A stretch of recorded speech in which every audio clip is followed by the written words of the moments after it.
نحمده ونصلي على رسوله الكريم اما بعد فاعوذ بالله من الشيطان الرجيم بسم الله الرحمن الرحيم رب اشرح لي صدري ويسر لي امري واحلل عقدة من لساني يفقهوا قولي لقد صدق الله. یہ چونکہ کلاس ہے اس لیے اس میں کہلواؤں گی تو چھوٹے چھوٹے جملے بولوں گی، انشاءاللہ آپ ریپیٹ کر سکتے ہیں تاکہ آپ سب بھی بیچ میں شریک ہوں. لقد صدق اللہ رسولہ الرؤیا بالحق لتدخلن المسجد الحرام ان شاء اللہ آمنین محلقین رؤوسکم ومقصرین لا تخافون فعلم ما لم تعلموا فجعل من دون ذلك فتحا قريبا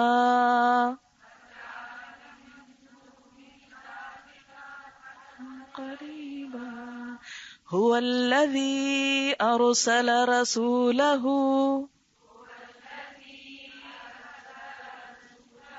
بالهدى ودين الحق ليظهره على الدين كله وكفى بالله شهيدا. محمد رسول الله والذين معه أشداء على الكفار رحماء بينهم تراهم ركعا سجدا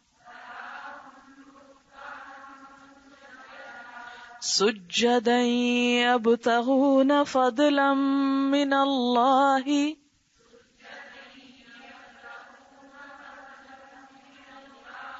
ورضوانا سيماهم في وجوههم من أثر السجود ذلك مثلهم في التوراة ومثلهم في الإنجيل كزرع أخرج شطأه فآزره فاستغلظ فاستوى على سوقه يعجب الزراع ليغيظ بهم الكفار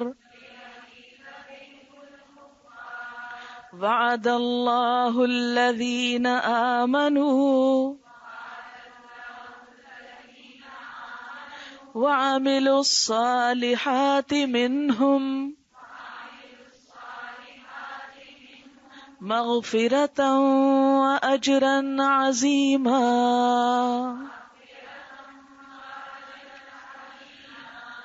صدق اللہ العظیم. شروع کرتی ہوں اللہ کے نام سے جو بے انتہا مہربان نہایت رحم فرمانے والا ہے.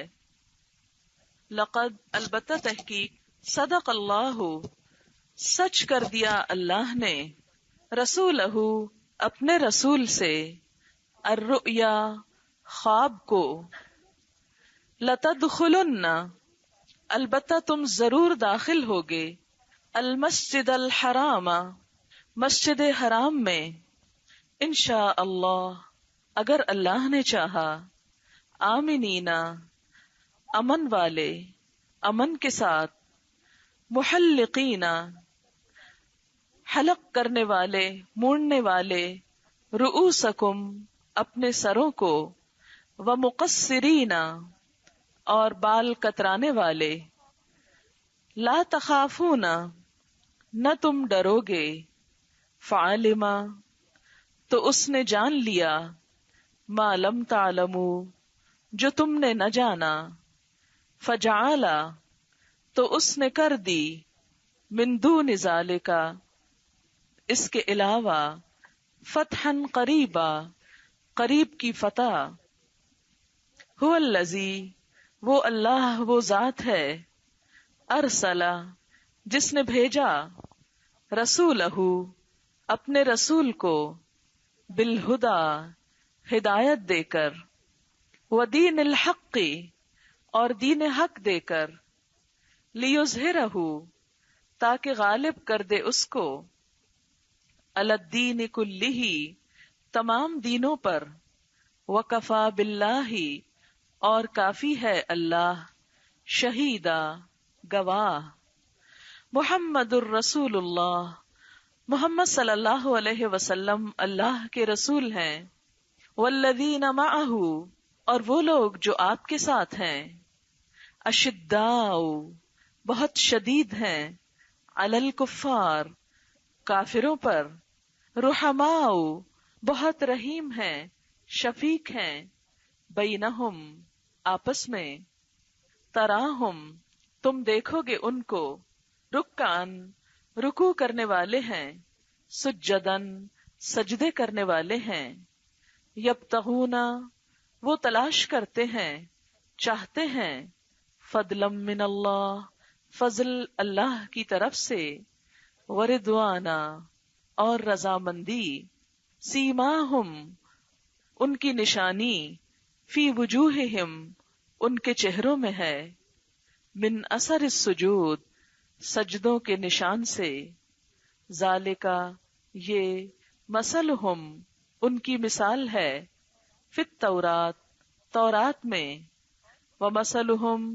اور ان کی مثال، فی الانجیل، انجیل میں ہے، کزرع، ایک کھیت کی طرح، اخرج شطأہ، نکالی اپنی کونپل، فآزرہ، پھر اس کو مضبوط کیا، فاستغلظ، پھر وہ کونپل موٹی ہو گئی، فاستوی علی سوقہ، پھر وہ اپنے تنے پہ کھڑی ہو گئی، یعجب، بھلا لگتا ہے، الزراع، کسانوں کو، یعنی یہ کھیت کسانوں کو بہت بھلا لگتا ہے، لیغیظ، تاکہ غضبناک کرے، بہم، ساتھ ان کے، الکفار، کافروں کو، وعد اللہ، وعدہ کیا ہے اللہ نے، الذین، ان لوگوں سے، آمنو، جو ایمان لائے، وعملوا الصالحات، اور نیک عمل کیے، منہم، ان میں سے، مغفرتن، مغفرت کا، واجرا عظیما، اور بہت بڑے اجر کا۔ جیسا کہ آپ جانتے ہیں کہ سورۃ الفتح صلح حدیبیہ کے بعد مکہ واپس لوٹتے ہوئے نازل ہوئی تھی۔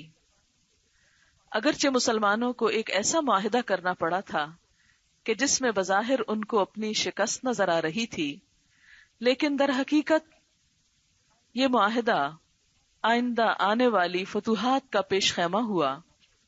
اسی وجہ سے اس سورت کا نام سورۃ الفتح، فتح کا مطلب کامیابی ہے۔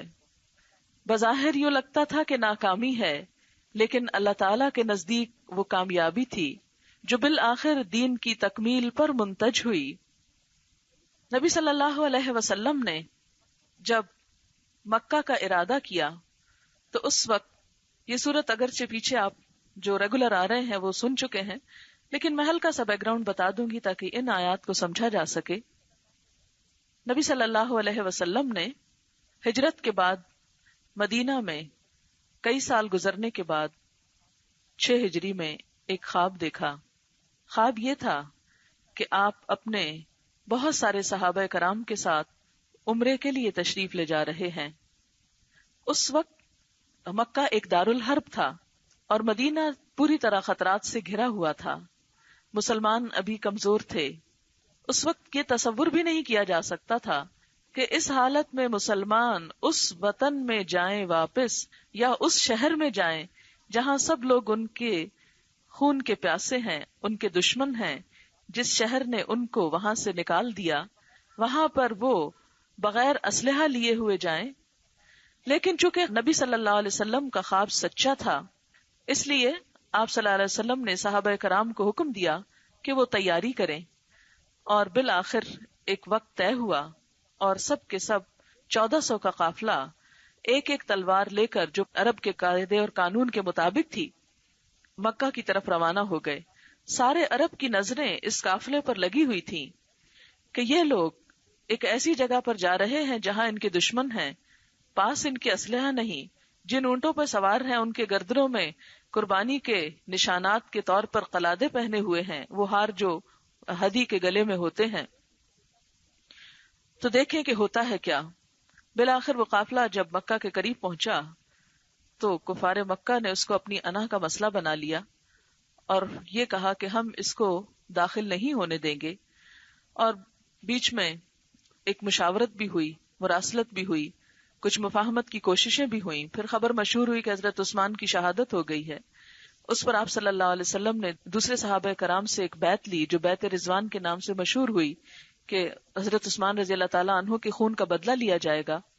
بہرحال آپ صلی اللہ علیہ وسلم نے اپنے دشمنوں سے کئی ایسی شرائط کے ساتھ صلح کا معاہدہ کر لیا، اور معاہدہ یہ تھا کہ آئندہ کئی سال تک جنگ نہیں ہوگی اور مسلمان اس سال عمرہ نہیں کر سکتے، انہیں واپس جانا ہوگا. اگلے سال وہ دوبارہ آئیں گے اور صرف عمرے کے دن وہاں رہ کر واپس لوٹ جائیں گے اور ان میں سے کوئی بھی یہاں نہیں رہے گا. اس کے علاوہ بھی کئی شرائط تھی صلح کی. لیکن مسلمان بہت ہی ٹوٹے ہوئے دل کے ساتھ واپس لوٹ رہے تھے کہ یہ کیسی فتح ہے، یہ کیسا خواب تھا کہ جو اللہ نے اپنے رسول صلی اللہ علیہ وسلم کو دکھایا کہ ہم مسجد حرام میں داخل ہو رہے ہیں. لیکن یہاں تو مسجد میں داخل ہونا تو دور کی بات، ہم تو مکہ میں بھی داخل نہیں ہو سکے، اور ہم تو عمرہ کرنے کے لیے گئے تھے اور صلح کا معاہدہ کر کے واپس آ گئے، جو ان کے نزدیک ایک طرح سے ذلت کی بات محسوس ہو رہی تھی. اللہ تعالیٰ نے مسلمانوں کا دل رکھنے کے لیے یہ ایسی سخت آزمائش کا موقع تھا کہ بڑے بڑے صحابہ کرام اس میں پریشان ہو گئے تھے. خود حضرت عمر رضی اللہ تعالیٰ عنہ کے بارے میں آتا ہے کہ وہ کہتے تھے کہ کیا واقعی یہ فتح ہے؟ ہم اپنا سب کچھ کھو کر آ رہے ہیں اور اس کو فتح کہا جاتا ہے. لیکن جب یہ آیات نازل ہوئیں تو سب نے اپنے اپنے اس احساس کے اوپر ندامت کی، اور بالآخر اس کے تھوڑے ہی عرصے کے بعد مکہ فتح ہو گیا، کیونکہ ایسے حالات پیدا ہو گئے کہ جس سے مسلمانوں نے آسانی کے ساتھ واپس جا کر مکہ کو فتح کر لیا. بہرحال یہ اس سے بہت پہلے کی نازل شدہ آیات تھیں جو ایک دن سچ ہوئیں. لقد صدق اللہ رسولہ الرؤیا بالحق، بے شک اللہ نے اپنے رسول کو سچا خواب دکھایا تھا صلی اللہ علیہ وسلم. یعنی آپ کا خواب جھوٹا نہیں تھا، کیونکہ بہت سارے لوگ اس بارے میں پریشان تھے کہ اگر نبی صلی اللہ علیہ وسلم سچے ہیں تو پھر جو آپ نے خواب دیکھا تھا کہ ہم عمرہ کریں گے، وہ عمرہ ہوا کیوں نہیں؟ تو اللہ تعالیٰ نے مسلمانوں کے ایمان کو بچایا اور فرمایا وہ خواب بالکل سچا تھا کہ تم ضرور مسجد حرام میں داخل ہوگے انشاءاللہ آمنین، امن کے ساتھ، اور سارے ریچولز ادا کرتے ہوئے، محلقین رؤوسکم و مقصرین، اپنے سروں کو منڈواتے ہوئے اور بال کترواتے ہوئے، کیونکہ عمرے کے ریچولز میں سے یہ ہے کہ مرد حضرات اپنے بالوں کی یا تو پورے اتروا دیں اور یا پھر ٹرمنگ کروا دیں. خواتین کو بھی اس موقع پر اپنے کچھ بال ٹرم کرنے ہوتے ہیں. تو فرمایا کہ تم داخل بھی ہوگے اور ریچولز بھی ادا کرو گے. لا تخافون، اور وہ وقت وہ ہوگا جب تم کو کسی کا خوف نہ ہوگا. فعلم ما لم تعلموا، اس نے وہ جان لیا جو تم نہ جانتے تھے، تو اس لیے اس نے اس بڑی فتح سے پہلے ایک اور فتح تمہیں عطا کر دی. یعنی مراد اس سے کیا ہے کہ تم اس شک میں نہ پڑو کہ اللہ کے رسول صلی اللہ علیہ وسلم نے تم سے کوئی جھوٹا وعدہ کیا. نہیں، ہوا یہ جو صلح کا معاہدہ تھا اس معاہدے کی شرائط کے مطابق ذوالقعدہ 7 ہجری کو عمرہ بھی ادا ہوا پورے امن امان کے ساتھ. اور اس عمرے کو تاریخ میں عمرۃ القضاء کہا جاتا ہے کیونکہ یہ دراصل اسی عمرے کی قضاء تھی جس کا ارادے کے ساتھ مسلمان پہلے گئے تھے. اور اس سال جبکہ مسلمان پوری تیاری کے ساتھ عمرے کے لیے گئے تھے اور کرنے نہ دیا گیا، تو اس عمرے کا پوسٹ پون ہونا اور ملتوی ہونا، اس میں بظاہر تو ان کو اپنی شان میں ایک ہزیمت اور ایک بے عزتی کی بات معلوم ہو رہی تھی. آپ خود سوچیں کہ آپ بالکل ایک چیز کے دروازے پہ پہنچے اور پھر وہاں سے آپ کو لوٹا دیا جائے، اور وہ بھی اللہ کا گھر ہو، تو اس میں انسان کے لیے ایک ناقابل برداشت قسم کے جذبات ہوتے ہیں. لیکن بہرحال اس میں بہت بڑی مصلحتیں تھیں، اور وہ سب سے بڑی مصلحت اس میں یہ تھی کہ قریش کے ساتھ جنگ نہ کرنے کا معاہدہ ہوا تھا. اس سے مسلمانوں کو تبلیغ کرنے کے مواقع مل گئے تھے جو اس سے پہلے ان کو میسر نہ تھے. آپ دیکھیں کہ ہم یہ سمجھتے ہیں کہ شاید اسلام کا کام اور نیکی کمانے کے ذریعے صرف چند مخصوص ہیں، یا چند ریچولز ہیں، یا صرف جب دل چاہے تو جا کر عمرہ کر آنا ہے، یا جس عبادت کے لیے ہماری مرضی آ جائے وہ عبادت کر لینا ہے، اور شاید اس کے علاوہ کسی دوسرے کام کو کرنا عبادت نہیں. تو مسلمان جو کئی سال کے بعد پورے جوش خروش سے 6 ہجری میں عمرے کے لیے گئے تھے، جب وہ اتنے سالوں کے بعد وہاں پہنچے اور انہیں عمرے کے بغیر لوٹایا گیا، تو ان کے دلوں کے جذبات سب سمجھ سکتے ہیں. ہم خود بھی اس کیفیت کو محسوس کر سکتے ہیں کسی حد تک، کیونکہ ہمارے بھی جذبات خانہ کعبہ کے لیے وہی ہیں جو کسی اور مسلمان کے ہو سکتے ہیں.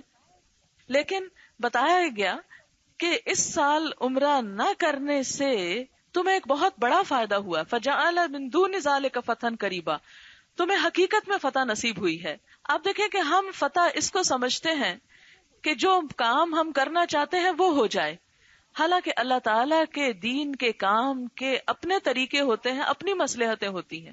بعض چیزیں ہمیں ناگوار ہوتی ہیں اور ہمارے لیے وہی بہت فائدہ مند ہوتی ہیں. قرآن پاک میں آتا ہے فَأَسَىٰ أَن تَكْرَهُوا شَيْئًا، دوسرے سپارے میں فَأَسَىٰ أَن تَكْرَهُوا شَيْئًا وَيَجْعَلَ اللَّهُ فِيهِ خَيْرًا كَثِيرًا، ہو سکتا ہے کہ ایک چیز کو تم ناپسند کرو اور اللہ تعالیٰ اسی میں بہت بڑی بھلائی تمہارے لیے رکھ دے. وَأَسَىٰ أَن تُحِبُّوا شَيْئًا، ہو سکتا ہے کہ ایک چیز کو تم بہت پسند کرتے ہو اور وہی چیز تمہارے حق میں اچھی نہ ہو. یہ معاملہ ہمارے ساتھ زندگی میں ہر روز پیش آتا ہے کہ بہت سی تمنائیں اور امیدیں ہمیں ٹوٹتی ہوئی نظر آتی ہیں، لیکن انہی میں ہماری ایک لانگ ٹرم بھلائی ہوتی ہے جس کو ہم ظاہر میں دیکھ نہیں پاتے، سمجھ نہیں پاتے. بعض اوقات دنیا کا مل جانا، دنیا کا حاصل ہو جانا، دنیا کا زیادہ ہو جانا ہم اپنی خوش قسمتی کی علامت سمجھتے ہیں، لیکن بسا اوقات اللہ تعالیٰ اس دی ہوئی نعمت کو واپس لے کر جو احساس جگاتا ہے ہمارا، جو ضمیر بیدار کرتا ہے ہمارے اندر، اور جو اپنا قرب عطا کرتا ہے، بسا اوقات وہ دنیا کے ملنے سے حاصل نہیں ہوتا. ہم فتح اور کامیابی، عزت اور ذلت کا معیار دنیا کو سمجھتے ہیں، حالانکہ اللہ کے نزدیک عزت کا معیار، کامیابی کا معیار دراصل آخرت کی کامیابی ہے. قرآن پاک میں بار بار یہ بات آتی ہے کہ جو وہاں کامیاب ہو گیا وہ اصل کامیاب ہے. یہ دنیا کی چیزیں تو آنی جانی ہیں، جس کو وہاں عزت ملی وہ اصل عزت ہے. جو وہاں پار ہو گیا وہ اصل خوش قسمت ہے. یہ دنیا کی تو ہر چیز آنے اور جانے والی ہے. ہر روز سورج نکلتا ہے، ہر روز غروب ہوتا ہے. کبھی ایسا نہیں ہوا کہ کوئی نکلنے والا سورج غروب نہ ہوا ہو. یہ اللہ کا قانون ہے، قاعدہ ہے. دنیا کی کوئی نعمت پائیدار نہیں. زندگی بھی آنی جانی، جوانی بھی آنی جانی، دولت بھی آنی جانی، ناموری بھی آنی جانی، ہر چیز آنے جانے والی. جو چیز آتی ہے اس کو جانا ضرور ہے، کیونکہ یہ ساری دنیا بالآخر اپنے خاتمے کی طرف بڑھ رہی ہے. اسی لیے اللہ تعالیٰ سے کہتے ہیں کہ کبھی کسی نعمت کو پا کر پھولو مت، اتراؤ مت، گھمنڈ مت کرو، تکبر میں مت مبتلا ہو. کیوں؟ اس لیے کہ جس رب نے دی وہ لے بھی سکتا ہے.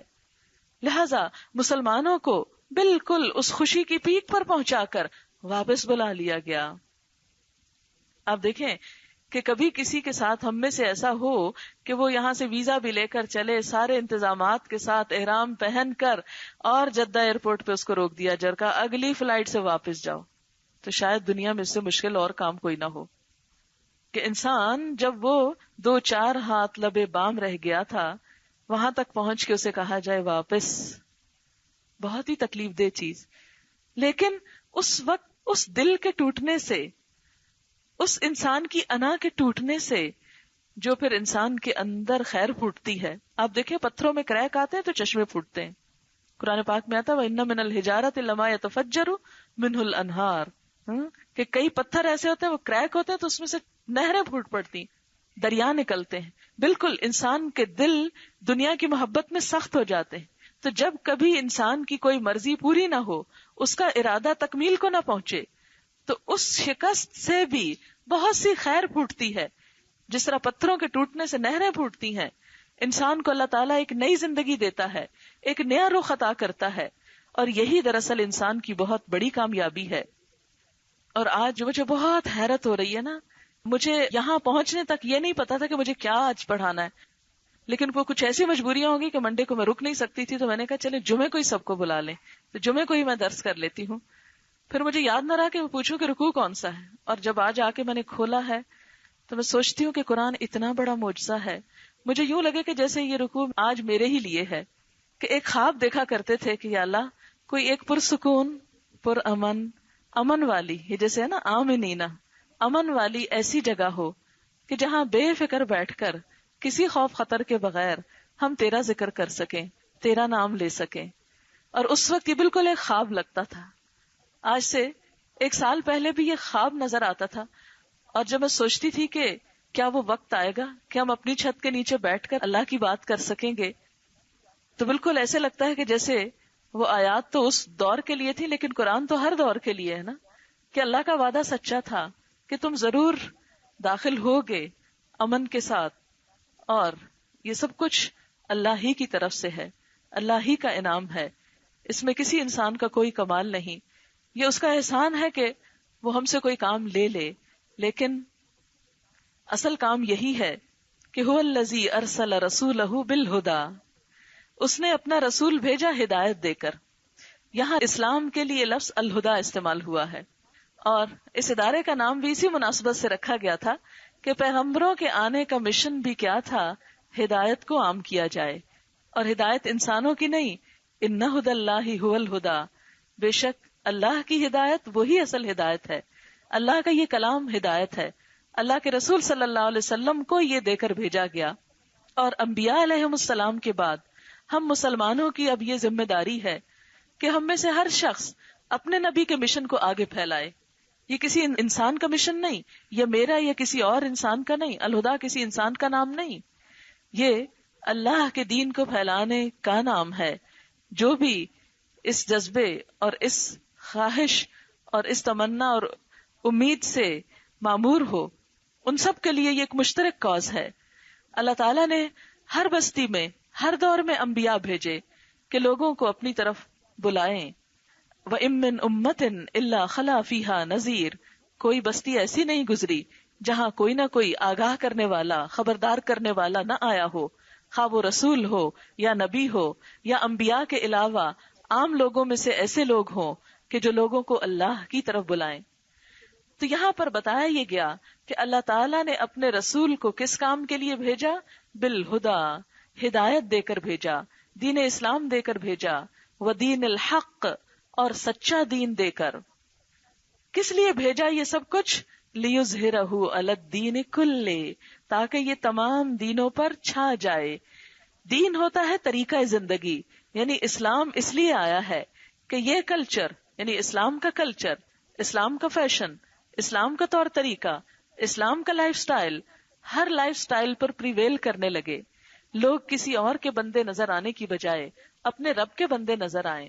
لوگ فساد اور جھگڑوں میں جینے کی بجائے امن سے جینا سیکھیں، کیونکہ قرآن پاک کا اصل میسج امن ہے.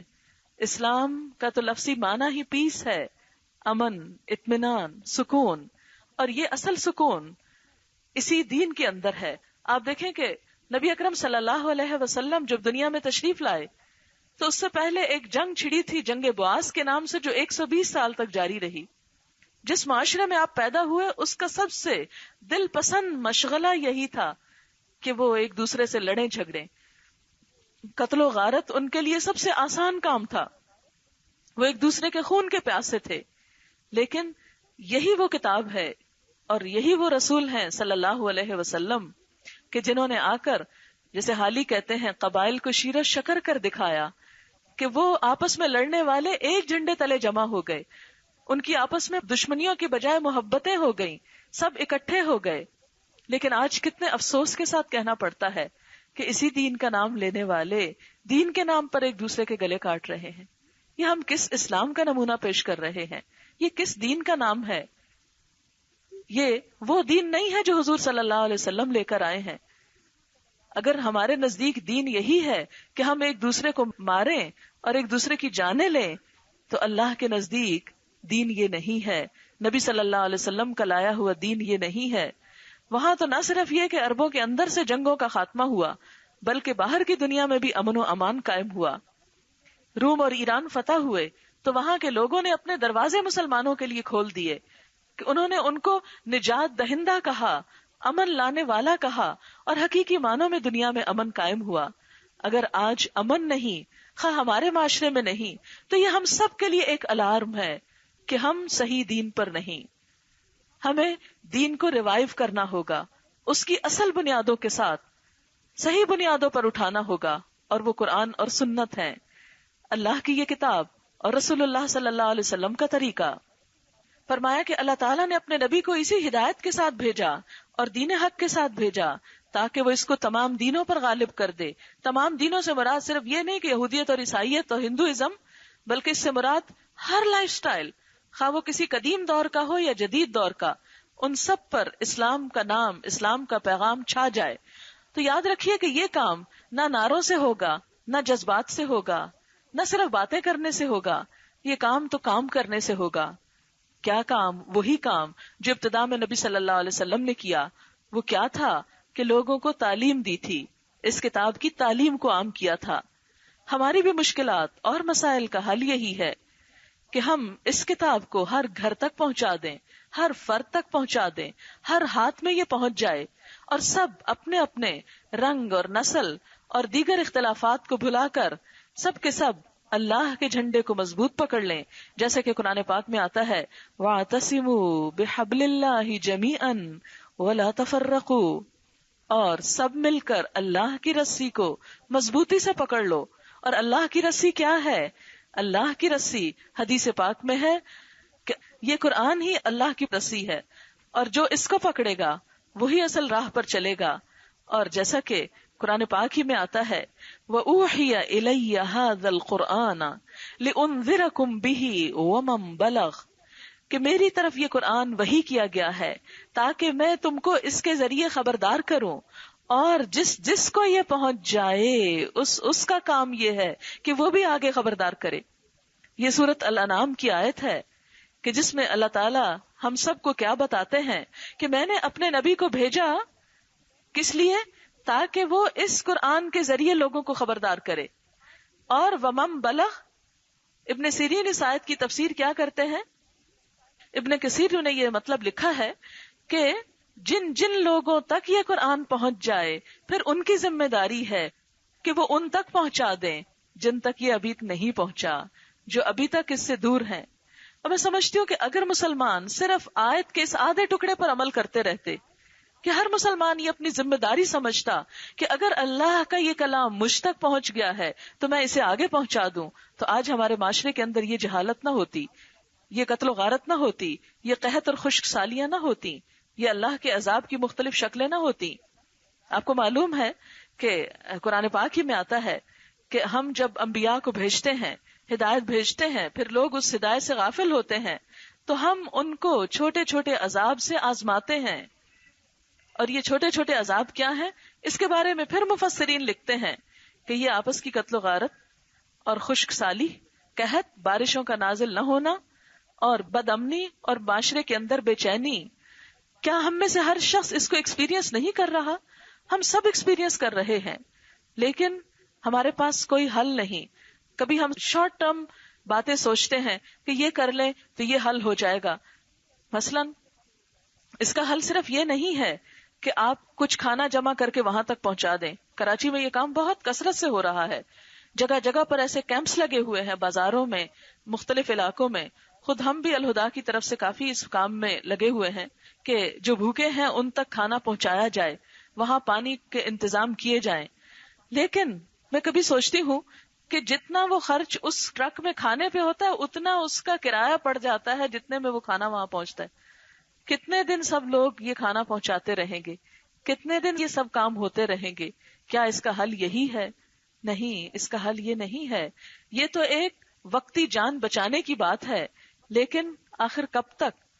اس کا حل جہاں دنیاوی اعتبار سے ہم کو سوچنا ہے، وہاں ان اسباب پر بھی غور کرنا ہے کہ کیا وجہ ہے کہ سال ہا سال سے، صدیوں سے جن علاقوں میں لوگ رہ رہے ہیں، آج وہاں سے ان کو نکلنا پڑ رہا ہے.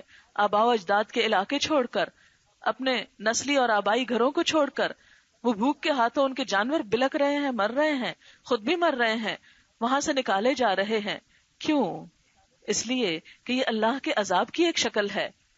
قرآن پاک میں پھر یہ بھی آتا ہے کہ عموماً جب عذاب آتا ہے تو کیا ہوتا ہے کہ انسان اس کو خوبصورت تعویلیں پیش کرتا ہے کہ یہ تو ماہرین نے 2 سال پہلے ہی کہہ دیا تھا کہ یہ خشک سالی آنے والی ہے اور دریاؤں کا پانی کم اور زمین پہ پانی کا لیول کم ہو رہا ہے. اور کبھی کچھ اور وجہ بتا دیتے ہیں کہ پوری دنیا کا کلائمیٹ چینج ہو رہا ہے اور گلوبل چینجز ہیں ویدر میں، اس لیے یہ علاقے جو ہیں وہ سفر کر رہے ہیں. یہ سب باتیں کیا ہیں؟ یہ تعویلیں ہیں جو ہم ڈھونڈ لیتے ہیں اس بات سے بچنے کے لیے کہ ہم اس کو اللہ کا عذاب نہ سمجھیں. اور پھر ساتھ ہی فرمایا وَزَيَّنَ لَهُمُ الشَّيْطَانُ أَعْمَالَهُمْ، کہ اس کے باوجود جب برائیاں باقی رہتی ہیں تو شیطان انسانوں کے لیے ان کے اعمال کو خوبصورت بنا دیتا ہے کہ نہیں، تم میں کوئی غلطی نہیں، کوئی خرابی نہیں، کوئی برائی نہیں، یہ جو ہو رہا ہے اس کی یہ وجہ ہے، وہ وجہ ہے. اس کی ایک چھوٹی سی مثال دیتی ہوں. اس پچھلے سنڈے کو میں کوئٹہ میں تھی. وہاں انہوں نے مجھے بتایا کہ یہاں صلاۃ استسقاء یعنی نماز پڑھی گئی بارش کے لیے. کہتے بہت لوگ آئے اور بڑی رو رو کے دعائیں شعائیں مانگی گئی. کہتے جب نماز پڑھی جا چکی تو امام صاحب نے گھڑی اٹھا کر کہا کہ یہ گھڑی ہے، جس کسی کی ہو وہ آ کے لے لے. کہتے کہ 30-35 لوگ بھاگ کر آ گئے کہ یہ گھڑی ہماری ہے تو یہ آپ دے دیجئے. انہوں نے کہا کہ اتنے لوگوں کی تو نہیں ہو سکتی، اب اس کے فیصلے کے لیے قرآن پہ ہاتھ رکھوانا پڑے گا. کہتے باقی لوگ تو کچھ ڈر گئے، پیچھے ہٹ گئے، 3-4 نے قرآن پہ بھی ہاتھ رکھ دیا. تو امام مسجد نے کہا یہ گھڑی میری اپنی ہے، میں تو صرف یہ دیکھ رہا تھا کہ تمہارے اندر ایمان کتنا ہے. یہ ہمارے اعمال ہیں. مسجدوں کے اندر جائے نمازوں کے اوپر کھڑے ہو کر ہم جھوٹے قرآن اٹھانے کو تیار ہو جاتے ہیں. تو جس قوم کی بدعمالیوں کا یہ حال ہو، پھر اس پر اللہ کی رحمت کی بارش آخر کیسے برسے؟ کیا اللہ کا غضب نہ ٹوٹے؟ جہالت اتنی ہے کہ بے شمار لوگوں کو کلمہ تک نہیں پڑھنا آتا. انٹیریئر سندھ میں ہماری اپنی اسٹوڈنٹس گئیں اور انہوں نے جب ٹریول کیا تو ایک بستی پہ راستے میں انہوں نے روکا اور نماز پڑھنی چاہی. تو انہوں نے کہا کہ ہم بستی کے اندر گئے. اس بستی کا نام بھی انہوں نے مجھے بتایا تھا، وہ عجیب سا نام تھا، میرے ذہن سے نکل گیا. کہتے ہیں کہ ہم نے ان سے کہا کہ ہمیں جائے نماز چاہیے. تو انہوں نے کہا کہ جائے نماز کیا ہوتی ہے؟ جائے نماز نہیں نکلی وہاں سے. پھر انہوں نے کہا کہ ہمیں صرف اتنا بتا دیں کہ قبلے کا رخ کیا ہے. تو انہوں نے کہا کہ ہمیں یہ بھی نہیں پتا. کہتے کہ اس بستی میں لوگوں کو یہ نہیں پتا تھا کہ قبلے کا رخ کس طرف ہے. اور کہنے کو کیا ہے، وہ مسلمان شمار ہوتے. جب خانہ پوری ہوگی نا کہ پاکستان میں کتنے ملین مسلمان ہیں تو ان کے نام مسلمانوں میں لکھے جائیں گے. تو اس میں قصور کس کا ہے؟ ہمارا قصور ہے، پڑھے لکھے لوگوں کا، کہ جو پڑھ لکھ کر صرف اپنی ذات کے ہو گئے، خود غرض ہو گئے، بھول گئے اپنی ذمہ داریوں کو. تو ہماری ذمہ داری یہ نہیں صرف کہ ہم اپنی ذات کے آرام کے لیے جئیں، یہ صرف اپنی ذات کے لیے جئیں. ہمارے فرائض میں سے ہے کہ ہم ایٹ لیسٹ سوچیں تو صحیح، کم از کم درد تو رکھیں، کچھ دعا تو مانگے، کچھ کڑھیں تو صحیح، کچھ ہوش میں تو آئیں. کیونکہ ظاہر ہے کہ کسی بستی پر جب کسی حصے پہ عذاب آتا ہے تو وہ باقی لوگوں کے لیے بھی ایک الارم ہوتا ہے، باقی لوگوں کے لیے بھی ایک وارننگ ہوتی ہے. لیکن عموماً ہم اس چیز کے بارے میں کم ہی غور کرتے ہیں. تو اس کا حل کیا ہے؟ قرآن پاک میں اس کا حل بتایا گیا ہے. سورۃ المائدہ میں آتی ہے آیت کہ لو ان اہل القری آمنوا واتقوا، کہ اگر بستیوں والے ایمان لے آئیں اور تقوی اختیار کریں، لفتحنا علیہم برکات من السماء والارض، ہم ان پر آسمان سے برکتوں کے دروازے کھول دیں اور زمین بھی خزانے اگلنے لگے. اللہ نے خود وعدہ کیا ہے. 2 چیزیں شرط ہیں، ایمان اور تقوی. اللہ سے ڈرو. یہ تقوی ہے کہ ایک گھڑی پہ ایمان بیچ دینا تو تقویٰ نہیں رہا، خدا کا خوف نہیں رہا. ہم ظاہر میں کچھ نظر آتے ہیں، اندر سے کچھ اور ہوتے ہیں. سامنے خوش آمدیں کرتے ہیں، پیچھے سے جڑیں کاٹتے ہیں. سامنے محبتوں کے دعوے کرتے ہیں اور بعد میں دھوکے دیتے ہیں. جس قوم کے ایمان کا حال یہ ہو جائے، ان پہ اللہ کی رحمت کہاں سے برسے؟ تورات اور انجیل والوں کو بھی، اہل کتاب کو بھی یہ کہا وَلَوْ أَنَّهُمْ أَقَامُوا التَّوْرَاةَ وَالْإِنجِيلَ وَمَا أُنزِلَ إِلَيْهِم مِّن رَّبِّهِمْ لَأَكَلُوا مِن فَوْقِهِمْ وَمِن تَحْتِ أَرْجُلِهِمْ، کہ اگر اہل کتاب تورات اور انجیل اور اس قرآن کے اوپر عمل کرتے، اس کو قائم کرتے، اس کے اندر آنے والے احکامات کے مطابق زندگی بسر کرتے، لَأَكَلُوا مِن فَوْقِهِمْ، یہ اپنے اوپر سے کھاتے، وَمِن تَحْتِ أَرْجُلِهِمْ، پاؤں کے نیچے سے رزق نکلتا، پاؤں کے نیچے یعنی زمین خزانے اگلتی اور آسمان برکتیں برساتا. لیکن انہوں نے ظلم کیا تو اللہ نے بھی ان کے طرف سے منہ موڑ لیا. تو بات یہ ہے کہ ہم سب کو اپنی اپنی ذمہ داری پوری کرنے کی ضرورت ہے، اپنی اپنی ذمہ داری. اور وہ ذمہ داری کیا ہے؟ ایک اچھی بات پتا ہے تو وہ دوسرے تک ضرور پہنچا دیں. مثال کے طور پر اگر آپ 200-300 لوگ اس وقت بیٹھے ہوئے ہیں، تو اگر جو بات آج میں نے بتائی یہ یاد ہو جاتی نا، تازی تازی بات ہوتی، آپ میں سے جا کے اگر یہ 1 یا 2 کو صرف بتا دیں تو آپ دیکھیں کہ ایک خیر کی بات کتنے لوگوں تک پہنچ سکتی. اور اگر جیسے وہ قرآن میں آیا وَمَن بَلَغ، جس تک پہنچتی جائے وہ آگے پہنچاتا جائے. نبی صلی اللہ علیہ وسلم کے زمانے میں نہ ریڈیو تھا، نہ ٹیلی ویژن تھا، نہ لکھنے کی کتابیں تھیں، نہ نیوز پیپرز تھے، نہ ٹیلی فونز تھے، نہ کمیونیکیشن کے دوسرے ذرائع تھے، نہ سڑکیں تھیں، نہ تیز رفتار گاڑیاں اور جہاز تھے. اس کے باوجود دین کا پیغام ایک کونے سے دوسرے کونے تک پھیلتا چلا گیا، سارے فاصلے سمیٹتا چلا گیا. آج ہم مسلمانوں کے پاس سب کچھ موجود ہے، لیکن ہم سمٹتے جا رہے ہیں، سمٹتے جا رہے ہیں، پناہ ڈھونڈ رہے ہیں کہاں چلے جائیں. واقعی بعض اوقات آپ یقین کریں کہ ایک کے بعد ایک خرابی انسان دیکھتا ہے. اور کل سے تو جب سے میں نے اس قتل کا واقعہ سنا تو چونکہ اتفاق کی بات ہی کہ میں اس کے بالکل قریب ہی اپوا کالج میں فیڈرل بی ایریا میں درس دینے کے لیے گئی ہوئی تھی. میں درس دیا ہے 9:15 سے 10:30 کے درمیان، اور وہاں سے قریب ہی گزر کے میں آئی ہوں. تو وہ بہت فیلنگ ایسے ہوتی ہے نا جب آپ قریب ہی ایسے علاقے سے گزرے جہاں پر ایسی واردات ہوئی ہو، تو آپ محسوس نہیں کر سکتے جو میرے اندر ایک تڑپ تھی. ایک تو عالم دین کو قتل کیا گیا اور ایک بے گناہ قتل کیا گیا. اور دوسری بات یہ کہ عالم دین کا قتل جو ہے یہ دین کی توہین ہے، یہ مذاق کی بات نہیں ہے، یہ دین کی توہین ہے. اللہ کے نشانات کو مٹانا، ٹھیک ہے کسی انسان کے اعمال سے آپ کو اختلاف ہو سکتا ہے، کوئی بھی انسان معصوم نہیں، فرشتہ نہیں، لیکن شاعر اللہ کا احترام، کہ وہ لوگ جو دین کا نام لیتے ہوں ان کا احترام. اور اگر تم لوگ احترام نہیں کر سکتے تو ایٹ لیسٹ جینے تو دو، ان کی جان تو بخشو. یہ سب کچھ اسلامی جمہوریہ پاکستان میں ہو. اتنا میرا کل دل اتنا آوازار تھا، یعنی کہ فرسٹ ٹائم ایسا ہوا کہ میرے دل کی ایسی کیفیت تھی، میں کہتی تھی یا اللہ، جس معاشرے کے اندر اس قدر سنگ دلی پھیل چکی ہے، تو کیا یہ وہی وقت تو نہیں کہ جب کہا گیا کہ لوگ اپنا ایمان بچانے کے لیے پھر پناہ لیں گے پہاڑوں کی طرف، کہ اس وقت انسان کا بہترین سرمایہ اس کی بکریاں ہوں گی، کہ جسے لے کے وہ کسی پہاڑ کی طرف نکل جائے اور جا کے وہاں پناہ لے لے اپنا ایمان بچانے کے لیے. کہ جہاں بیٹھو، کہیں سے گزرو، آپ کسی مجلس میں بیٹھو، آپ ایمان نہیں بچا سکتے. لوگ آپ کو چھوڑتے نہیں، غیبت پہ غیبت کیے چلے جاتے. آپ کسی کے ساتھ معاملہ کرو تو اس میں بدگمانی شامل ہے، کسی کے ساتھ معاملہ کرو وہاں حسد شامل ہے، کہیں کوئی دھوکہ دے رہا ہے، کہیں کوئی خیانت کر رہا ہے، کہیں حرام مال کمایا جا رہا ہے، کہیں کچھ ہے کہیں کچھ. میں سوچتی تھی یا رب، تیرے دین سے دوری کا ایسا طوفان ہے، ایسی گمراہی ہے کہ انسان بازو کا سوچتا ہے کہ کہاں پناہ لے لے، کہ جہاں کم از کم اپنا ایمان تو بچا کے نکل جائے. اور بالکل میری ایسی فیلنگ تھی کہ وہ وقت جیسے حدیث میں آتا نا کہ ایمان ایک انگارے کی طرح ہو جائے گا، کہ ہاتھ میں اٹھاؤ بھی تو مشکل، پھینکو بھی تو مشکل. لیکن بہرحال مایوس تو نہیں ہونا. میں اس سے ٹریول کر رہی تھی شام کو، پھر مجھے بیٹھے بیٹھے وہی بات یاد آئی ایک ابابیل کی، یا اس پرندے کی، کہ جب حضرت ابراہیم علیہ السلام کو آگ میں ڈالا گیا، بہت بڑی آگ بھڑکا کے، تو اس وقت ایک پرندہ اپنی چونچ میں ایک قطرہ پانی بھر کے جا رہا تھا. کہانی تو معلوم نہیں سچی ہے یا نہیں، لیکن مجھے بہت اچھی لگتی ہے. چھوٹی سی چونچ میں ایک قطرہ پانی لے جا رہا تھا اس آگ کو بجھانے کے لیے، کہ میں اپنا فرض ادا کروں، یا اللہ میری چونچ بس اتنی ہے، اس میں ایک قطرہ ہی پانی آتا ہے، صرف ایک قطرے کی گنجائش ہے، ایک قطرے کی. تو اگر اس معاشرے کی بھڑکتی ہوئی آگ میں ہم سب اپنی چونچ کا صرف ایک قطرہ ڈال دیں، بلغوا انی ولو آیا، آگے پہنچاؤ صرف ایک آیت، ہم نہ ہو بہت بڑے مفسر، نہ ہو بہت بڑے محدث، نہ ہو بہت بڑے علامہ، اللہ کے رسول صلی اللہ علیہ وسلم نے تو کیا بتایا، بلغوا انی ولو آیا، آگے پہنچا دو، خواہ ایک آیت ہو، ایک آیت بھی دوسرے کو دے دو، تمہارا فرض ادا ہو جائے گا۔ اگر آج ہم مائیں ہی اپنے فرض ادا کرتی، اپنے بچوں کے اندر دین ایمان کی جوت جگاتی، تو کیا ہمارے معاشرے کا یہ حال ہوتا؟ نہ ہوتا۔ لیکن بات یہ ہے کہ کارواں کے دل سے احساس زیاں جاتا رہا، ہمارا حال تو یہ ہو گیا کہ ہمارے دل سے نقصان کا احساس بھی جا چکا ہے، جس طرف ہم جا رہے ہیں ہمارے دل میں یہ بھی احساس باقی نہیں رہا کہ ہم غلط کر رہے ہیں۔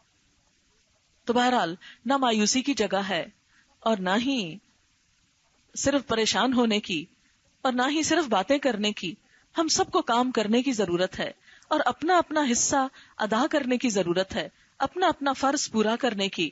اور جب تک اس معاشرے کے اندر اویئرنیس نہیں ہوتی، احساس بیدار نہیں ہوتا، ضمیر نہیں اس کا جھنجھوڑا جاتا، یہ غفلت سے نہیں جاگتا، کیونکہ اصل مشکل یہ غفلت سے جاگنا۔ جب تک ہمیں یہ احساس نہ ہو کہ ہم نقصان میں جا رہے ہیں، ہماری دنیا تو جو خراب ہو رہی ہے سو ہو رہی ہے، ہماری آخرت بھی خطرے میں ہے، جب تک یہ احساس نہ ہو اس وقت تک انسان قربانی نہیں کر سکتا، اس وقت تک انسان آگے نہیں بڑھ سکتا۔ آگے بڑھنے والوں کی خصوصیات کیا ہیں؟ آگے کون بڑھا کرتے ہیں؟ ارشاد ہے محمد الرسول اللہ، محمد صلی اللہ علیہ وسلم اللہ کے رسول ہیں، یعنی جو اس پیغام کو آگے پہنچانے والے۔ جیسا کہ یہاں پر آتا ہے کہ هو الذی ارسل رسولہ بالہدی، وہ اللہ جس نے اپنا رسول ہدایت دے کر بھیجا۔ وہ کون ہے؟ اللہ کا رسول۔ اس ہدایت کو جب انہوں نے آگے پہنچایا تو حال کیا ہوا؟ ایک ایسی جماعت وجود میں آئی، ایسا گروہ وجود میں آیا، ایسے صحابہ کرام جن کی خصوصیات قرآن میں کچھ یوں بیان کی گئیں، والذین معہ اشداء علی الکفار، وہ لوگ جو آپ کے ساتھ ہیں وہ کفار کے مقابلے میں بڑے شدید۔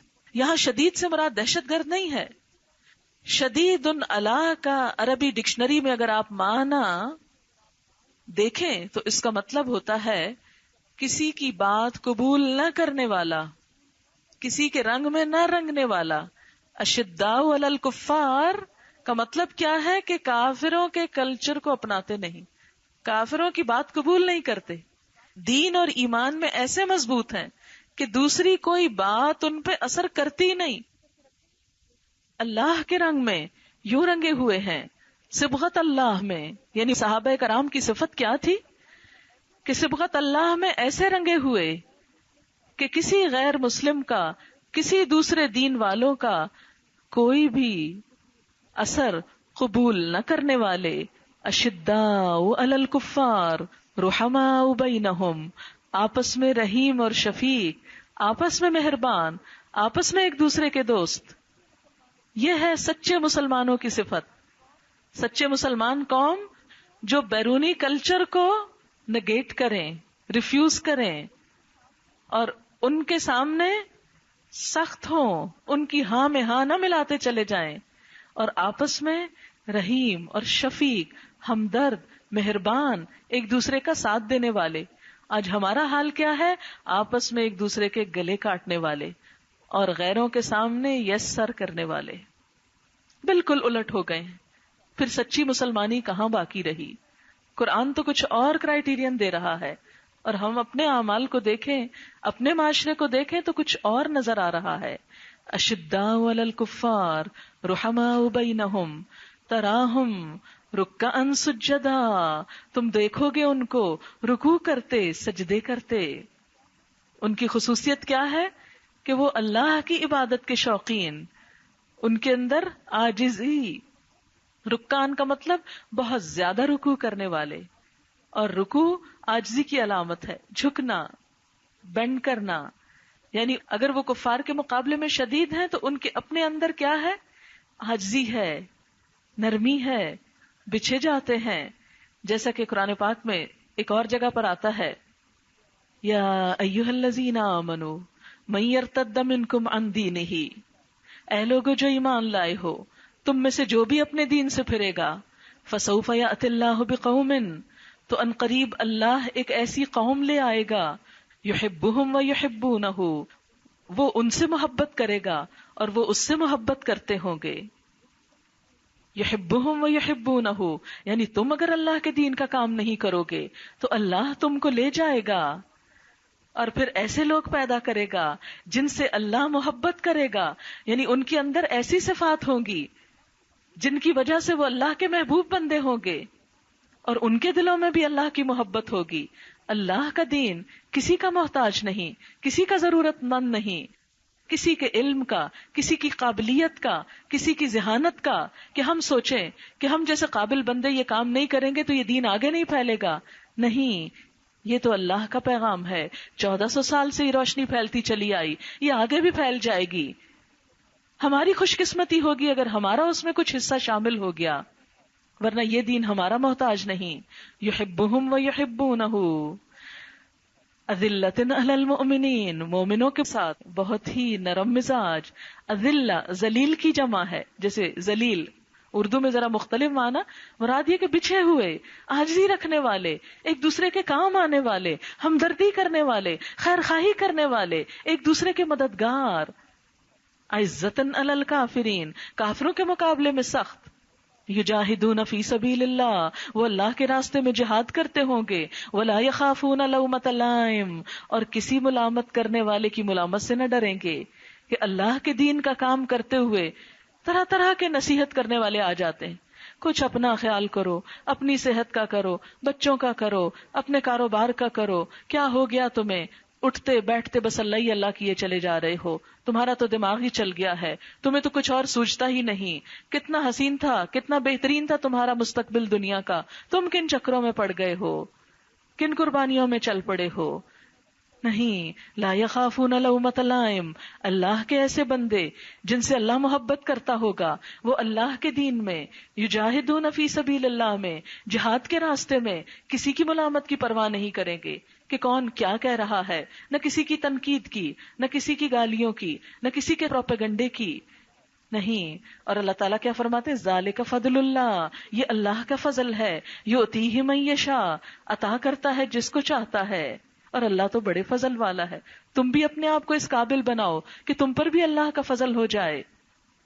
اور یہاں بھی اہل ایمان کی یہی صفات بتائی گئیں. رحماء بینہم تراہم رکعا سجدا یبتغون فضلا من اللہ ورضوانا سیماہم فی وجوہہم من اثر السجود. ان کے چہروں پر سجدوں کے آثار نظر آئیں گے. اس سے مراد ضروری طور پر وہ نشان نہیں جو گوشت میں پڑ جاتا ہے، اسکن میں نظر آنے لگتا ہے. مراد یہ ہے کہ ان کے چہروں سے خدا کا خوف ٹپکتا ہوگا، ان کے چہروں سے انسانوں کے لیے محبت اور نرمی اور ہمدردی ٹپکتی ہوگی. کیونکہ جو لوگ اللہ سے محبت رکھتے ہوں وہ لازمی طور پر اللہ کے بندوں سے بھی محبت رکھتے ہیں، وہ ان کی خیر خواہی چاہتے ہیں. فرمایا ذالک مثلہم فی التورات، ان کی یہ مثال تورات میں بیان کی گئی ہے. ومثلہم فی الانجیل، اور ان کی مثال انجیل میں یہ ہے. کیا مثال ہے؟ کزرعن، ایک کھیت کی طرح، اخرج شطأہ، جو سب سے پہلے اپنی چھوٹی سی کمپل نکالے. شط کہتے ہیں اس حصے کو جو بیج سے پھوٹ کے نکلتا ہے. کبھی آپ نے دیکھا ہوگا کسی دانے کو پھوٹتے ہوئے کہ سب سے پہلے کا حصہ جو ہوتا ہے اسے شط بولتے ہیں. اخرج شطأہ فآزرہ، پھر کیا ہوا، یعنی کھیت میں پہلے چھوٹی سی کمپل نکلی، پھر اس کو مضبوط کیا، فاستغلظ، پھر اور موٹا ہو گیا، اس کا تنا بڑھتا چلا گیا، وہ درخت پھیلتا چلا گیا. فاستوى علی سوقہ، ایک دن آیا کہ وہ اپنے تنے پہ جم کے کھڑا ہو گیا، وہ سایہ دار درخت بن گیا جس نے اوروں کو بھی اپنے نیچے پناہ دے دی. یعجب الزراع، کسانوں کو یہ منظر بڑا حسین لگتا ہے کہ جب ایک کھیتی تیار ہو جاتی ہے، جب ایک باغ تیار ہو جاتا ہے، جب اس باغ میں بہار آ جاتی ہے، جب وہ آباد ہو جاتا ہے. لیغیظ بہم الکفار، اور اس باغ کو دیکھ کر، اس کھیت کو دیکھ کر کافر غضبناک ہوتے ہیں، کڑتے ہیں، جلتے ہیں کہ یہ کہاں سے باغ اٹھایا، یہ لوگ کہاں سے اکٹھے ہو گئے، یہ کیوں جمع ہو گئے. تو بتایا یہ جا رہا ہے کہ جو لوگ اللہ کے دین کے راستے میں کام کریں گے ابتدا میں وہ ایسے ہی ہوں گے. کیسے؟ ایک منا سا پودا، ایک کمزور سا پودا، پھر وقت کے ساتھ ساتھ وہ پودا مضبوط ہوتا چلا جائے گا، پھر ایک وقت آئے گا کہ وہ مضبوط درخت بن جائے گا، اتنا مضبوط درخت کہ جس کی دور دور تک شاخیں پھیل جائیں گی، اور ان شاخوں کے نیچے بہت سے لوگ آ کر سایہ فگن ہوں گے، پناہ لیں گے، امن سے بیٹھیں گے۔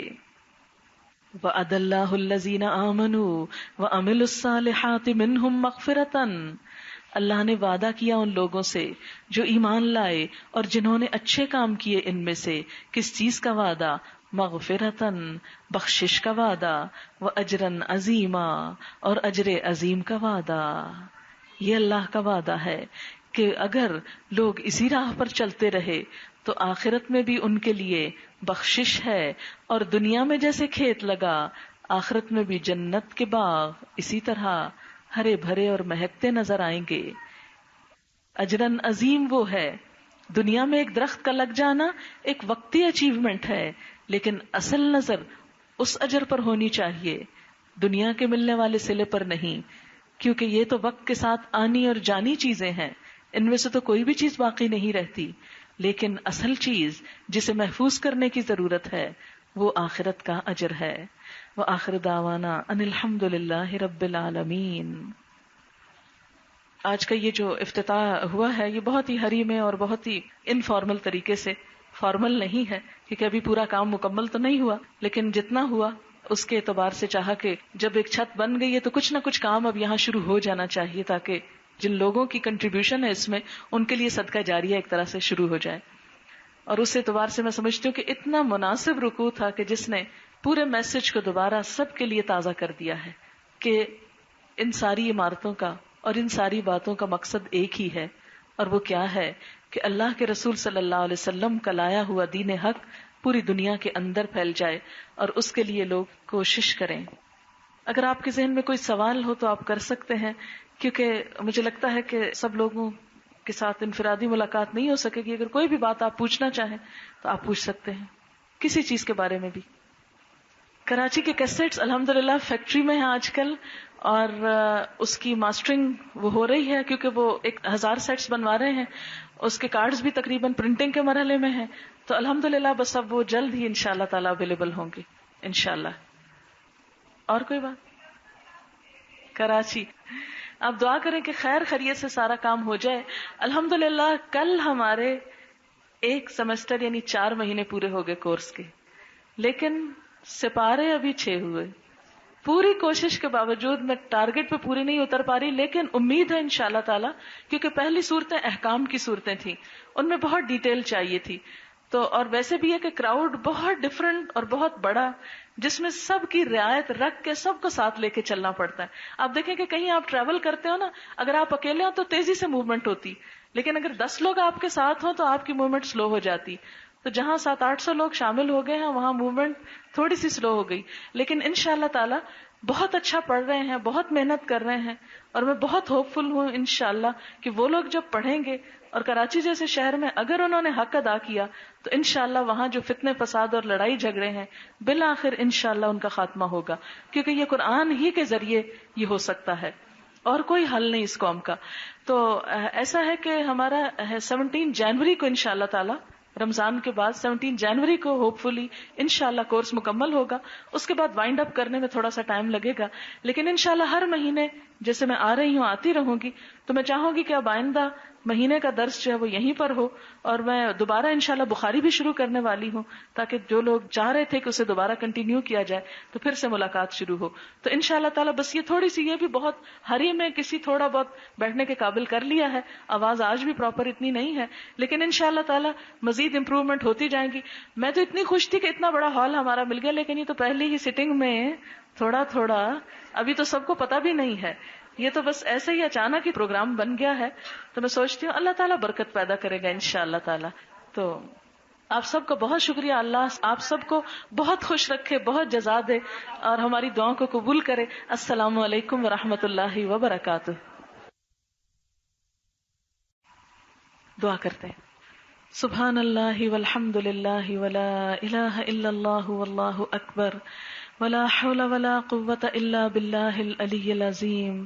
اللهم صل على محمد وعلى آل محمد كما صليت على إبراهيم وعلى آل إبراهيم إنك حميد مجيد. اللهم بارك على محمد وعلى آل محمد كما باركت على إبراهيم وعلى آل إبراهيم إنك حميد مجيد.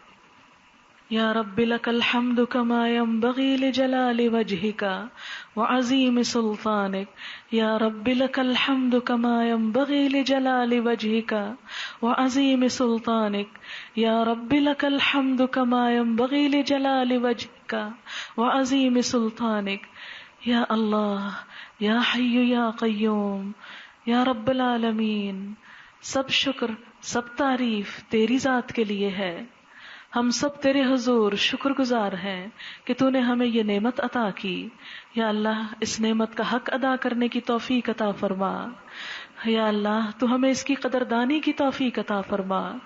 یا اللہ، تو اسے بہترین طریقے سے آباد کر دینا اور ہمیشہ ہمیشہ آباد رکھنا. اور اس کام میں جو بھی شریک ہوں ان سب کی نیتیں اپنے لیے خالص کر لینا. یا رب العالمین، جو بھی اس کام میں شریک ہوں ان سب کا مقصد تیری مخلوق کو تجھ سے جوڑنا ہو. کوئی دنیا کے اپنے مفادات، کوئی ناموری کی خواہش اور کوئی بھی دنیاوی مفاد سامنے نہ ہو. یا رب العالمین، تو ہماری ہر کمی کوتاہی سے درگزر فرما اور ہماری کوششوں کو قبول فرما. اور جن جن لوگوں نے اس کام میں حصہ لیا ہے ان سب کو بہترین اجر عظیم عطا فرما. ان کے لیے اس کو صدقہ جاریہ بنا دے. یا اللہ، یہاں سے تیرے دین کی وہ شمع پھوٹیں جو پوری دنیا کو جگمگا دیں. یا رب العالمین، تو ہمارے معاشرے کے اندر امن و امان پیدا کر دے. یا اللہ، مسلمانوں کے دلوں کو باہم جوڑ دے، ان کے اندر باہم محبتیں پیدا کر دے، نفرتیں اور عداوتیں ختم کر دے. یا رب العالمین، ہمیں اپنا قرب دے دے. یا اللہ، اپنی محبت دے دے، ہر کام کو محض اپنے لیے کرنے کی توفیق دے دے. یا اللہ، ہماری نماز، ہماری قربانی، ہمارا جینا اور ہمارا مرنا سب کچھ تیرے لیے ہو جائے. قل ان صلاتی ونسکی ومحیای ومماتی للہ رب العالمین لا شریک لہ وبذلک امرت وانا اول المسلمین. یا حی یا قیوم برحمتک نستغیث. یا حی یا قیوم برحمتک نستغیث. یا رب العالمین، اپنے دین کے کام کرنے والے سب لوگوں کی حفاظت فرما. یا رب العالمین، جو بھی اس مشن کو آگے لے کر بڑھنا چاہتے ہیں ان سب کو اپنا راستہ دکھا. تو ان کا سہارا ہو جا، تو ان پر اپنا سایہ رحمت رکھ. یا رب العالمین، تو انہیں کامیابیوں سے ہمکنار فرما. یا رب العالمین، تو اپنی برکتیں نازل فرما. یا رب العالمین، تو ہم سب کو ہر برے حادثے، مصیبت، تکلیف اور شر سے محفوظ رکھنا. اللہم انا نعوذ بک من جہد البلاء ودرک الشقاء وسوء القضاء وشماتة الاعداء. اللہم انا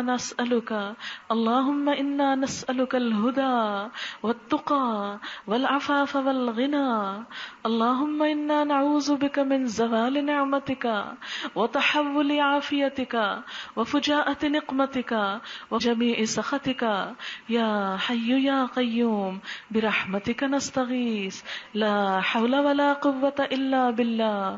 لا حول ولا قوة الا باللہ. لا حول ولا قوة الا باللہ العلی العظیم. یا رب العالمین، جتنے بھی لوگ آج کی اس محفل میں شریک ہوئے ہیں اور جو شریک نہیں بھی ہو سکے اور آنا چاہتے تھے، یا اللہ ان سب کے دلوں میں جو دعائیں ہیں، نیک تمنائیں ہیں، ان کو پورا فرما. یا اللہ، تو ہمیں اس دنیا کی بہترین بھلائیاں اور آخرت کی بہترین بھلائیاں عطا فرما اور ہمیں آگ کے عذاب سے بچا. یا اللہ، تو ہمیں بھٹکنے سے بچا لینا، ایمان کے بعد ہمارے دلوں کو ٹیڑھا ہونے سے بچا لینا. یا اللہ، تو ہمیں اپنا قرب نصیب فرمانا. یا اللہ، جتنے بھی لوگ تیرے دین کا کام کریں ان کے درمیان بہترین محبت پیدا کر دینا، آپس کا اتفاق اور بہترین موافقت پیدا کر دینا. وہی صفات پیدا کر دے جو تجھے مطلوب ہے. اللہ، ہمارے اندر وہ صفات پیدا کر دے جن صفات کی وجہ سے تو اپنے بندوں سے محبت کرتا ہے. ہمیں اپنے محبوب بندوں میں شامل کر لے، اپنے مقرب بندوں میں شامل کر لے. یا اللہ سب کو صحت اور تندرستی عطا فرما، روحانی اور جسمانی صحت عطا فرما. یا اللہ سب کو اپنا قرب نصیب فرما، ہم سب کی اولاد کو ہماری آنکھوں کی ٹھنڈک بنا، انہیں دنیا اور آخرت کی بہترین کامیابیاں عطا فرما. یا اللہ ہمارے تمام عزیزوں، دوستوں، رشتہ داروں کو دنیا اور آخرت کی بھلائیاں عطا فرما. جن لوگوں نے خاص دعاؤں کے لیے کہا ان کی دعائیں قبول فرما. یا رب العالمین تو تمام پریشانی اور مشکلات کو آسان کر دے. یا رب العالمین ہمیں مرتے دم تک اپنے دین پر قائم رکھنا، ہمارا ایمان مضبوط کر دینا، ہمارا خاتمہ خیر پر کرنا. یا رب العالمین ہمیں اپنا قرب نصیب فرما. یا اللہ ہمارے جو عزیز دوست رشتہ دار دنیا سے جا چکے ہیں ان کی بخشش فرما دینا، ان کے درجات بلند کر دینا، ہمارے والدین پر بھی اپنی رحمت فرمانا. یا رب العالمین تو ہم سب سے بہت اچھے اچھے کام لے لے، اپنی پسند کے کام لے لے، اپنی رضا کے کام لے لے، ہمارے نیتوں کو صرف اپنے لیے خالص کر دے، ہمارے اندر سے ہر منافقت کو دور کر دے، ہمارے ظاہر اور باطن کو ایک کر دے، ہم سے جھوٹ، خیانت اور ہر برائی کو دور کر دے. یا اللہ ہر اس چیز کو ہم سے دور کر دے جو تجھے ناپسند ہو. یا رب العالمین تو ہمیں اپنے خالص بندوں میں شامل کر لے، اپنے خاص بندوں میں شامل کر لے، اپنے مقرب بندوں میں شامل کر لے. ربنا هب لنا من ازواجنا وذرياتنا قرة اعين واجعلنا للمتقين اماما. یا حي یا قیوم برحمتك نستغیث لا الہ الا انت سبحانك انی كنت من الظالمین. لا الہ الا انت سبحانك انی كنت من الظالمین. لا الہ الا انت سبحانك انی كنت من الظالمین. اللهم انا نسألك العافية في الدنيا والآخرة. اللهم انا نسألك العفو والعافية في ديننا ودنيانا وأهلنا ومالنا. اللهم استر عوراتنا وآمن روعاتنا. اللهم احفظنا من بين أيدينا ومن خلفنا وعن أيماننا وعن شمائلنا ونعوذ بعظمتك أن نغتال من تحتنا. یا حی یا قیوم یا رب العالمین. ربنا تقبل منا ربنا تقبل منا انك انت السميع العليم وتب علينا وتب علينا انك انت التواب الرحيم. وصلى الله تعالى على خير خلقه محمد وعلى آله وأصحابه وأهل بيته أجمعين برحمتك يا أرحم الراحمين. إلهي آمين. سبحانك اللهم وبحمدك نشهد أن لا إله إلا أنت نستغفرك ونتوب إليك.